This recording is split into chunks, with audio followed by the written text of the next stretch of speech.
ఏంట్రా? ఈరోజు మ్యామ్ కొన్ని ట్రికీ క్వశ్చన్స్ ఇస్తానని నేను గుర్తుందా? అవును, ప్రాక్టీస్ చేసావా? నేను అస్సలు చేయలేదు. నువ్వు? నేను ఏదో అలాగే బుక్ ఊరికే తిప్పాను. సరే పిల్లలు, నేను మీకు నిన్న ట్రిక్కీ క్వశ్చన్స్ ఇస్తానన్నాను కదా. ఆ క్వశ్చన్ ఏమన్నా అంటే draw A square with 3 lines. మీరు స్క్వేర్ ని 3 లైన్స్ లోనే డ్రా చేయాలి. అది ఎలా చేస్తారో నాకు తెలీదు. First Lohitesh, Noora. Yes ma'am. Chalk piece తీసుకో. Thank you ma'am.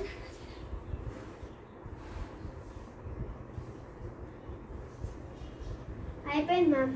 ఇది తప్పు. Okay ma'am. నెక్స్ట్ ఎవరు వస్తారు? భవ్య, నూరా. చాక్ పీస్ తీసుకో. Thank you ma'am. మ్యామ్, ఇది తప్పు.